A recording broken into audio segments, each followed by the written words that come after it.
Good morning, good afternoon, or good evening, wherever you are, and welcome back to Engaging Conversations. I'm your host, Leon Goltzman, and I'm excited to share our latest podcast with you. As we hit the ground running in 2025, I want to take a moment to thank you, as always, for your ongoing support and engagement. It's a privilege to bring these powerful stories and conversations to such an incredible community of listeners. Now, before we begin, a quick shout out to one of our amazing sponsors, Niaz Kanath. As principal and lending specialist and co-founder of Invest Intelligence, Niaz empowers investors with socially responsible strategies, particularly in disability accommodation. Thank you, Niaz, for supporting Engaging Conversations and helping us make an impact. Now, on today's guest, a leader whose work is transforming communities and touching lives in profound ways. I'm honored to introduce Astrid Hocking, the driving force behind Hearts and Hands. This remarkable not-for-profit is devoted to breaking the cycle of child abuse through its Umbrella Hearts campaign, empowering disadvantaged communities and providing resources for those living with mobility challenges via Butterfly Hearts. Astrid's journey includes over 2 decades as a foster parent, partnerships with an orphanage in the Philippines, and a steadfast belief that protecting children is everybody's responsibility. Astrid embodies the spirit of unconditional love, offering people choices and opportunities, showing just how much can be achieved when communities unite with compassion, courage, and a common goal. It's an inspiring conversation about uplifting entire communities and creating better futures for those who need it most. So without further ado, let's jump into this enlightening discussion with Astrid Hocking of Hearts and Hands. This is a story you won't want to miss. Hi, my name's Astrid Hocking. I've been married for 49 years. I've done a whole lot of things in my past, different experiences from teaching, foster caring, training and running support and training for foster carers, teaching adults, lots of different things. And I'm currently involved in a wonderful charity called Hearts and Hands Community Development, who run a few different programs. To be involved in Hearts and Hands came about quite by accident because my husband and I had been foster carers for a long, long time, and my husband came to a decision that he'd had enough. He didn't have the patience to do that anymore, and I said, I'm not finished. I want to still be working or doing something with children. And I was introduced to a lady who was planning a trip to the Philippines. So I said to her, so what would you like to do what do you do in the Philippines? And she said, well, my sister-in-law runs an orphanage, so I can go and visit there. And I just looked at her and said, can I come? Because that seemed like an opportunity to work with children that I really enjoyed. So 3 months later, I was on a plane with this total stranger who is now a very good friend, and went along to the orphanage in the Philippines, fell in love with the children and the people, and just worked with children there who were rescued from trafficking and abandonment. So those children kind of replicated the children we'd cared for 24 years in our fostering career, and it just meant that it was something else I could continue working with children but not actually have them in our home. And what year was that? That was in 2013, so 11 years ago, and since then I go to the Philippines twice a year, visit with the children, spend a lot of time with them, and I also run, because of my background in trauma and in foster caring, I run training for the carers who look after the children, because there's no such thing as professional development for them in a third world country. So I run training for them to help them better understand the children and their development and their trauma. Hearts and Hands does focus on empowering communities. I know you yourself and your team do an incredible lot, not just for one organisation, but bringing a lot together. Can you share an example of a community you've worked with and the transformation you've witnessed? Or definitely some of the transformation that we've been involved with. Originally, when I went to the Philippines, I was interested in the children in the orphanage, but then I realised that particular charity, Hearts and Hands, also worked in disadvantaged communities, some of whom were living on dump sites for survival, and they were going out teaching them livelihood skills such as sewing or hollow block making, bakery, different skills that they could earn an income so they didn't have to live on the dump sites. And we've managed to so far have 33 communities that no longer do that for their survival, and they have income, which has been really, really uplifting for us as well, that we can make that difference for people.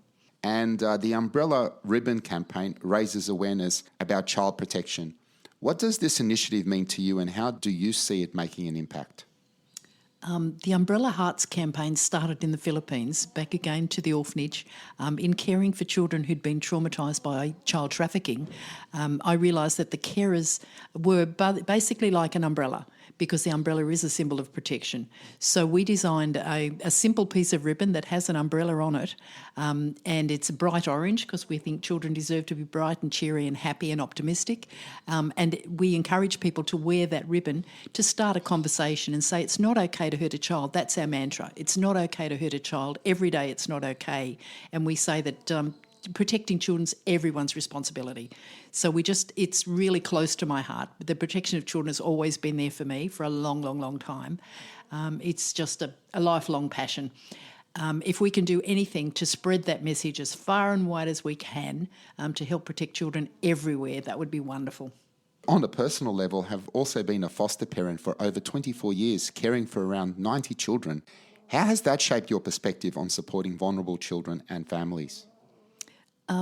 Caring for those children over the 24 years has been an amazing experience, uplifting at times, very, very challenging at times when you have children who have come from abused and traumatic backgrounds themselves and are very, very disadvantaged for the fact that they're leaving their normality, coming to a stranger's home, so we have to get used to them, they have to get used to us and our routines, and every household is different.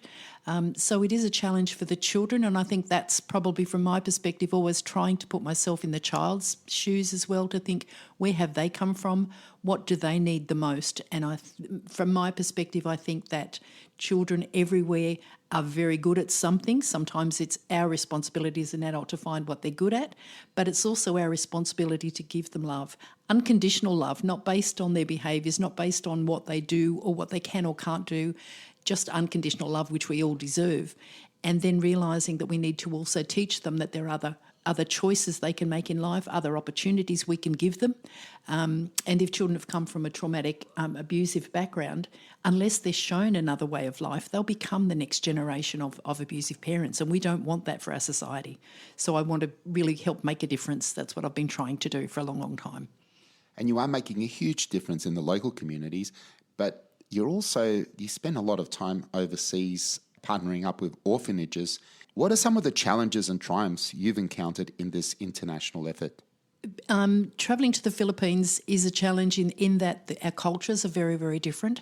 Their culture is that if the parents are not able to, for whatever reason, look after their children, or actually in the Philippines, a lot of their parents travel overseas and leave the children behind to be looked after by either their parents, so the grandparents, or aunties and uncles. But because they haven't had as invested a tie with the children, many of those children then become abused as well. Just on the island that I go to, which is the island of Negros, there are 4.6 million people, and they're estimating that almost 1 million of those children are abused in some way. That's a huge percentage of the children in that area. That's where we really want to make a difference across everywhere. But the difference in culture I struggle with, because it is very different. But I also think that no matter where you are, if we tell people what they can't do, and I know new people coming into Australia, we have refugees who come here, they come from a different cultural background where they can or they do practice different child raising perspectives. Sometimes that involves what we now see as abuse. We tell them they can't do that, but we don't actually give them strategies to change that. If we say to somebody you can't do something, we have to give them alternatives, and that's something we're not good at. So I like to say, no, well, let's look at other strategies. I know in all of the children that we've cared for, and my own children, because we do have biological children as well, I think one of the things that I learned very early on was not to physically use punishment in any way on a child, because I did smack one of my own children once, the only child I ever smacked, because he was putting something in a PowerPoint after being told not to, and he still did it. I smacked his bottom, and he was only 2.5. Within 10 minutes, he smacked his little brother, who was a baby. He smacked him. And when I said to him that was the wrong thing to do, he looked at me and said, "But Mummy, you smacked me." And I learned from that what I had done was teach him violence was okay. He just didn't know the extent. And that's the problem we have as well. When people say, well, I was smacked, or this happens to me, or I'm only gentle, The problem is people don't always know what the extent is, and they do it further than what they may otherwise do or what they really intend, and they say it's okay, but it's actually not, because you're teaching violence is okay. One of the things as well that I admire, there's a lot of things I admire about your organisation, but one of them is Butterfly Hearts, which offers resources for people with mobility issues. What inspired this initiative, and how is it making a difference in people's lives? Butterfly Hearts came about quite accidentally because my husband was involved in a bad accident, and he realised he needed further supports in different ways. And he said, I don't like the term disabled. I don't want to be called or labelled disabled. And so we became very personally aware of what was happening with our society. We labelled people.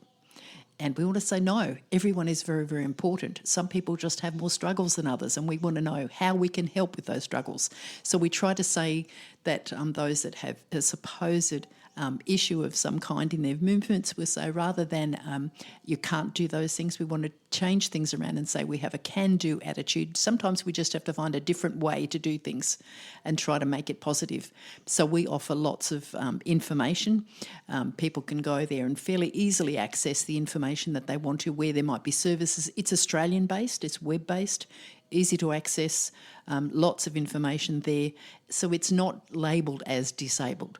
It's labelled as those people that may have mobility issues, and that can be of any age. And as we age, certainly as I am a grandmother as well, we do find that there are struggles in certain ways, and we just need to find how we can do things rather than say we can't. And that's a very, very good point that you've raised.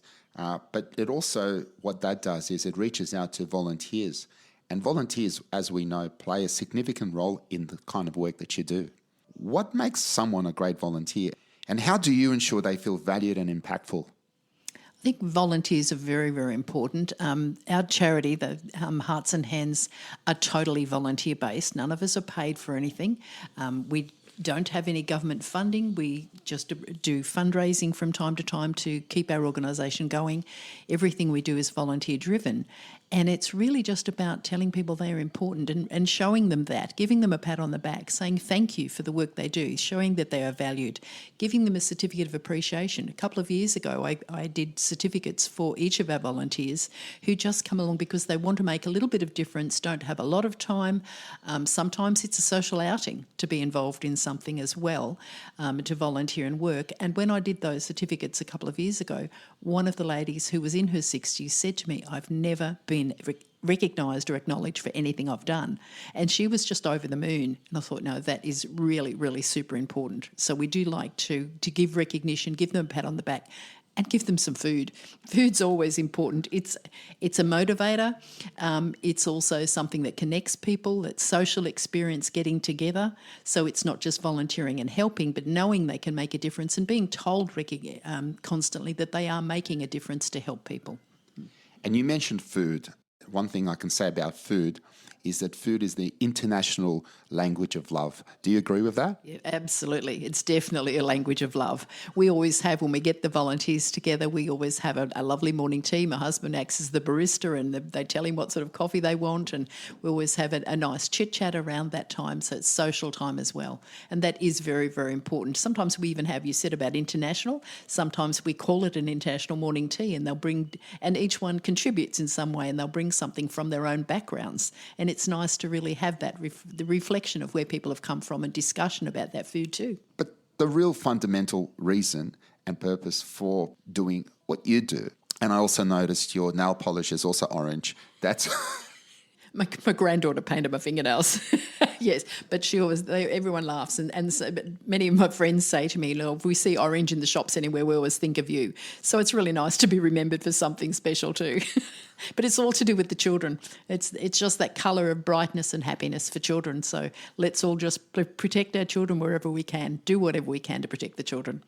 I love your message, and of course, child abuse prevention is a critical focus of what you and the volunteers and your organisation is trying to achieve. How do you approach this sensitive topic to create meaningful conversation and change? Well, I think the fact that we have the ribbons, which is a very simple ribbon, as I said before, with orange and the umbrella on it, it's our own design, our own ribbon now. We actually have them in many, many places that people can purchase a ribbon. We also give them away we go to expos and shows and things, really trying to promote it as widely as we possibly can, go to councils and talk to councillors about getting councils on side. Lake Macquarie Council has made an official motion to say they absolutely support our organisation and what we do with the umbrella ribbons. But wearing that ribbon everywhere, and I do wear it every day, no matter where I'm going, I can go to special awards nights or whatever else that's happening and I will still wear my ribbon. And people always comment. And the thing that wearing the ribbon is, it's the conversation starter. People will say, what is that? Because they don't recognise it. I have to say I have a goal that everyone eventually will recognise that and do something about it. It starts the conversation. They ask, what is the ribbon? You can say, it's about child protection, and on goes the conversation. You can challenge people's thinking just by wearing a ribbon. And I know it's changed behaviours, it has changed communities in the Philippines. We now have many communities across the Philippines who say they have zero tolerance to abuse because we've talked to them about that ribbon, and they wear the ribbon as well, and they're actually promoting it very big over there. It has been launched officially as a program in Australia with National Child Protection Awareness Day, declared in September. Even though we say every day it's important, it's also been launched officially in the Philippines as a recognised child protection awareness campaign. So we're really just trying to make a difference wherever we can. I think we need to knock on some of the doors of our elected representatives. I might actually speak to you about this offline, and especially this time of year now. Everyone's talking about election, and everyone's talking about what they're going to do for the economy and what they're going to do to improve the standard of living. But this is the fundamental issue that often falls through the cracks. Yep, definitely. We need to be speaking to more people. But I have to say, one of the things that we've started now, we've realised we've been raising that awareness for so long because we officially launched this in 2015 as a program. And we've been doing what we can in small ways, but we're getting larger. We've now said that, well, okay, we've done awareness. We're still continuing to do that. We then started an advocacy, and we have been visiting politicians. I've been to Canberra, I've been to Sydney, I've been to political offices. We have the Hunter representative for federally, Dan Ripicoli, as an ambassador for the program as well. And I also wanted to mention that we have a lot of support from our local member for the Lake Macquarie area, and that's Greg Piper. He's been fantastic in the support of Hearts and Hands and our program for Umbrella Hearts. And I just want to say thank you to Greg for that support because it's important. And within Greg's area, on the 31st of January, we're running a session called Small Steps for Hannah, which is around raising awareness of domestic violence in our communities. And I think that's really, really important to go with our programs as well, because in domestic violence, almost every case involves children. So on the 31st of January in Toronto, we're running that session. So that would be wonderful for people to attend. And I'm sure Greg will be supportive of that. So if people wanted to participate or attend... If people would like to come along to that event on the 31st of January, it's being held at Toronto Workers Club, and you can book that through TryBooking. It's called Small Steps for Hannah, and it's on at Toronto Workers Club. Oh, that's fantastic. Well, I'll definitely put that on the show notes as well. And we are speaking to lots of politicians. We do need to do that even more, so that's our advocacy as well. And then we're going into action because we think that, again, what I said before is when rather than saying people what you can't do, we have to replace that with some suggestions of what you can. So we've actually now have a couple of things happening. We've got Changing Practice Change as a program on our website that's available free to everyone. They can look at that, answer questions, which actually gives them the opportunity to reflect on where their own parenting styles come from. And when you reflect on that, you can make changes because it gives you the opportunity to think. Then we also have our book now that we've released called Basics of Child Raising, which is a very simple, small booklet available to anyone. We've got some sponsorships and certainly seeking further sponsorship of that book to hand it out wherever it may be useful to anyone, that they can read that and have some suggestions. And we'd love feedback on that as well. So if somebody wants that, we've got the website as well, www.heartsandhands.net.au. looking at that website, you'll find some different resources there, butterfly hearts, umbrella hearts, lots of information, lots of links to other sites as well that could be useful. So we're hoping to go into all of those areas of awareness, advocacy and action. Astrid, that's fantastic. And I'll have all that available on the show notes as well.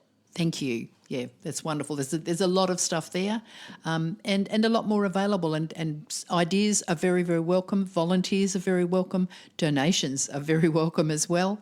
We have an organisation in Melbourne as well that currently sponsor our book and are doing quite a lot for us through the Royal Children's Hospital in Melbourne, and we're looking for more opportunities to spread that further.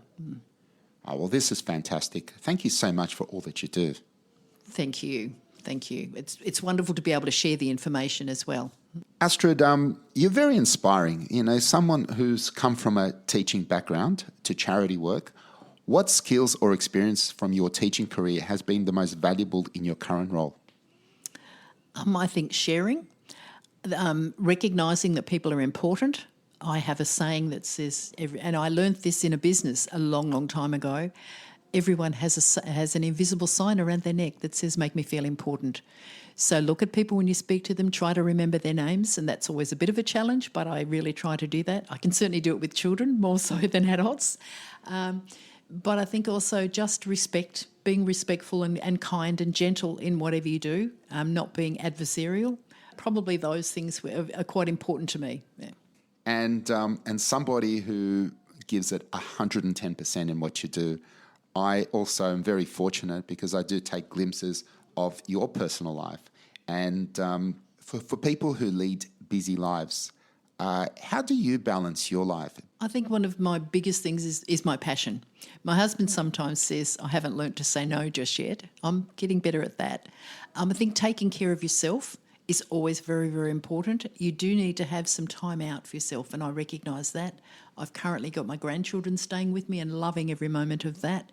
I do try to spend a little time each week just for me in doing something social. It might be just catching up with someone with a coffee, having a bit of a debrief, and always the conversation gets around to hearts and hands, but it's something that I am very passionate about.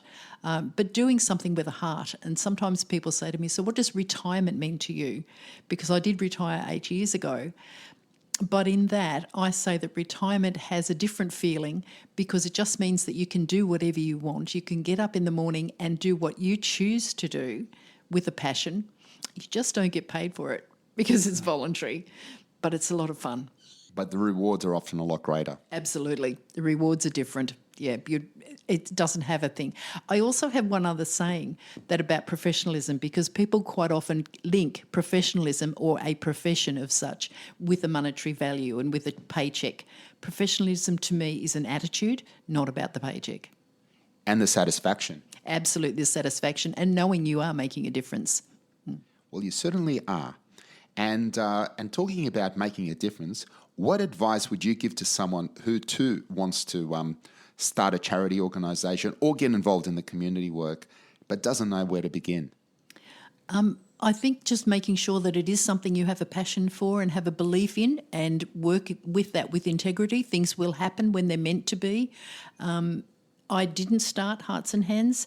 However, when just a few years ago, the people who had started the organisation came to me, they knew I had a passion for it, and they came to me and said, look, we're going in different directions and we're going to close the charity unless you would like to take it on.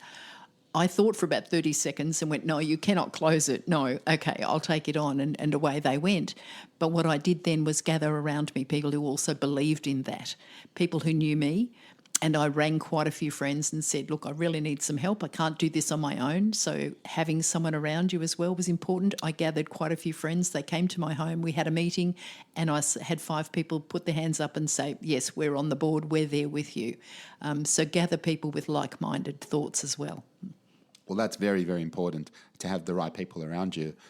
The first thing I was thinking now is 30 seconds. What took you so long? Well, maybe it wasn't 30 seconds. I was scared. I was absolutely scared. I have to say, the very first time when I first decided to even be involved in 2013, when I'd asked a total stranger, can I come to this orphanage in the Philippines, I barely knew where the Philippines was, let alone going to this country. And 3 months later, getting on a plane with somebody I also barely knew, I cried quite a bit of the way between Sydney and Manila, flying there, and the air hostess thought I was scared of flying, and I couldn't tell her. No, it was just that I'm scared of what I'm doing. I don't know what I'm going to do when I get there. So it was rather a strange thing to look back on, but it was just something I knew I had to do. It was just something I really, really, really wanted to do. Well, looking back, it was a very courageous move, but we're here at a start of a new year, 2025, looking ahead. And what are your dreams for Hearts and Hands, and how can the community get involved to support your vision? I would love more support. We would love to have more volunteers in different locations as well. We've had some very successful child protection events that we ran in September this year, and we'd like to see those become Australia-wide. And one of those was a bike ride, a motorbike, because it's a passion of my husband's, and we call that the Orange Ride for Child Protection. And we gathered a lot of motorbike riders around, and we went from one location to another. We had the Lions Club as well, very supportive of us, running breakfast for the riders, and then we had a family fun day of activities at the end. And we'd like to see those kind of events further around. We had Camp Teddy, where we involved children, because we thought, well, this is about children. We need to do that in a fun way as well. So children could register their teddy bear or a soft toy to come along with us for 2 weeks, and they could register and tick off some activities the teddy would do when they go off on camp. And we collected all these teddies and soft toys and took photos of them in different locations, and they could go kayaking or abseiling or all different, having a picnic, all different sorts of things they could do. And I think we can set those up in different locations as well, really just to spread the message, because we had children saying that this is about us, this is about child protection, so we need to be cared for. So it was wonderful to have the kids involved as well in a fun way. So my goal, I guess, from the child perspective part sort of thing, as you can tell, I'm very passionate about that, for Umbrella Hearts and for our ribbon to be recognised everywhere, so that if somebody saw the orange ribbon with the umbrella on it, they would know that's about child protection. That would be my goal, that everyone could recognise that's what it's about, have the conversation and make change in our community. Well, how about in 2025, we'll do one year at a time. We'll get those ribbons out there. I might have to get a whole heap from you. Yep, and that can absolutely be done. We have, in my home, we have a band of 20 volunteers who come on a regular basis, and that's growing. And they make up the ribbons. We buy the ribbon wholesale, and we get all the different components, put them all together professionally, and then distribute them as wide as we can. And we're doing that more often. And people have actually said at our last AGM, because I have a particular volunteer who's very passionate about that, and that's his baby. He's in charge of setting that up and getting the team all working with that. And he actually said, well, if she's going to be out there more promoting this, we need to be making more, so we might need to meet more often to make more ribbons. So we can absolutely do that. So we need to see more ribbons out there. Now, if you're a school, a teacher, a student, even a council worker, what would they need to do to get ribbons? If you'd like to get more ribbons, one of the ways to do that is to either contact me personally, or you can go onto our website. We've got a little shop on the website. We can send those ribbons to you. If you just let us know how many you need, we can send them out. We've sent large packages out to different organisations. We'd like to see council workers, police, schools, hospitals, all wearing the ribbons so that they can share that message that it is important. But particularly anyone working in the area of children, your schools, your hospitals, child protection workers, all of those need to be wearing that and saying this is very, very important to everyone. But it is everyone's responsibility. It's not a case, somebody said to me recently, oh, well, I'm not a mandatory reporter, so I don't need to. She was telling me about an issue that she knew of some child abuse that was happening. And she said, and I said, have you reported that? I said, you're telling me, but I'm getting that information secondhand. Have you reported? She said, oh no, I'm not a mandatory reporter. I said, that doesn't matter. I said, as far as I'm concerned, every person in our community needs to consider themselves as a mandatory reporter. Everyone, if you're aware of child abuse, you need to report it. If you don't, you're being complicit and you're saying it's okay. Well, we're in this together, so we all need to call out good activity, recognise people who do good things, but also call out the things that need to be called out. And I commend you for everything that you do. Thank you for coming on and speaking to me and sharing your journey with the audience. It's great to have you here. It's been a privilege and a pleasure. But thank you, because I love the opportunity to share this information. Thank you very much. And that's a wrap. A heartfelt thank you to our special guest, Astrid Hocking, for sharing her incredible journey, one that reminds us how simple acts of kindness can set off a chain reaction of life-changing transformations. From fostering nearly 90 children to uplifting entire communities through Hearts and Hands, Astrid exemplifies the power of unwavering dedication and genuine compassion. And speaking of genuine compassion, there's one story that Astrid shared after we finished recording that truly struck my heart. It's about a young lady who she met in the Philippines, an infant at the time, who literally took Astrid by the hand on her very first visit. Over the years, that little girl grew up to earn a university degree and took care of her younger siblings. When her wedding day finally came, she asked Astrid to walk her down the aisle because Astrid was the closest thing she had to a parent. Now, if that's not a reason to give back, I don't know what else is, Astrid said. And I couldn't agree with her more. Community, after all, is giving back and making the world a better place. If you'd like to support Hearts and Hands or learn more about the Umbrella Hearts Ribbon campaign, you'll find all the details in our show notes. And please remember, there's an upcoming event on January 31st, Small Steps for Hannah. Your support and engagement can make a real difference there too. A final thanks to our sponsor Niaz Kenneth for making this show possible. And thank you, as always, to our wonderful listeners for tuning in, sharing these stories, and helping us build stronger, kinder communities, one conversation at a time. If today's episode resonated with you, please share it with your friends and family. Your support helps us continue bringing these impactful stories to light. I'm Leon Goltzman, and I look forward to our next engaging conversation. Until then, stay safe, stay connected, and let's keep making a difference together.